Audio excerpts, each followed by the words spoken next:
حضرت معقل بن یسار رضی اللہ تعالیٰ عنہ کی روایت ہے مشکاہ شریف میں کہ فرماتے ہیں کہ جو آدمی کچھ لوگوں کا والی بنا دیا جائے،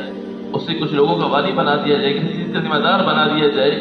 اور پھر وہ شخص لوگوں کے ساتھ خیانت کا معاملہ کرے، فرمایا یہ شخص جنت میں داخل نہیں ہوگا، کہ آدمی جنت میں داخل نہیں ہوگا۔ اور ایک اور روایت میں آتا ہے کہ حضور صلی اللہ علیہ وسلم نے ارشاد فرمایا کہ جو آدمی لوگوں کے ساتھ دھوکہ دہی کا معاملہ کرتا ہے، یہ آدمی جنت کی خوشبو بھی نہیں سونگے گا۔ اب کتنی بڑی سخت وعید ہے اس بات پر کہ یہ آدمی لوگوں کے ساتھ دھوکہ دہی کا معاملہ کر رہا ہے۔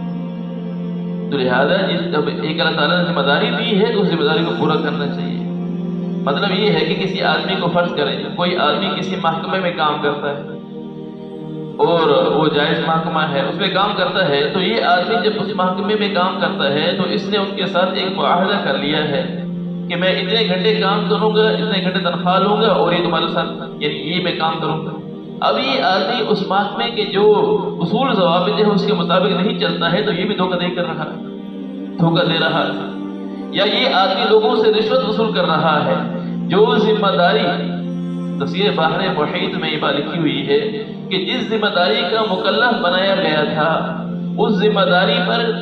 لوگوں سے پیسے وصول کر رہا ہے، یا جس چیز کے نہ کرنے کا محکمے نے مکلف بنایا ہے تو یہ آدمی ان چیزوں کو کرنے پر لوگوں سے پیسے وصول کر رہا ہے، تو یہ رشوت ہے اور یہ اللہ تعالیٰ کے ہاں مبعوث لوگوں میں شمار ہے۔ اور حدیث پاک میں آتا ہے الراشی والمرتشی کلاہما فی النار، رشوت لینے والا اور رشوت دینے والا دونوں کے دونوں جہنم میں جائیں گے۔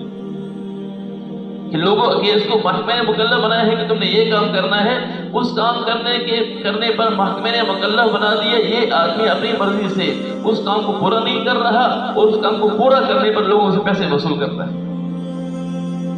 اور کسی چیز کا محکمے نے مکلف نہیں بنایا، محکمے نے مقرر کر دیا ہے کہ آپ نے یہ کام نہیں کرنا ہے لوگوں کے ساتھ، یہ ان کاموں کو کرنے پر لوگوں سے پیسے وصول کر رہا ہے، یہ رشوت ہے اور یہ آدمی اپنے لیے جہنم خرید رہا ہے، پیٹ میں انگارے بھرے گا۔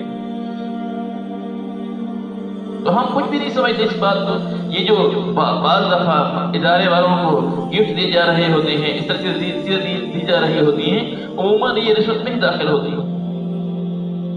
کہ اس ادارے میں آنے سے پہلے تو اس کو یہ تحائف نہیں دیے جا رہے تھے، اب اس ادارے میں آنے کی وجہ سے تحائف دیے جا رہی ہیں، تو معلوم یہ ہوتا ہے کہ لوگوں کے مفاد اس سے وابستہ ہے،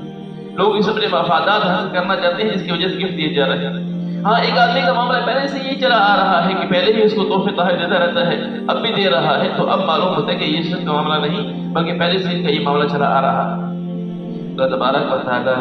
ہمیں اپنے آیات کے مطابق، اپنے حبیب صلی اللہ علیہ وسلم کی سنت کے مطابق صحیح سے عمل کی توفیق نصیب فرمائے۔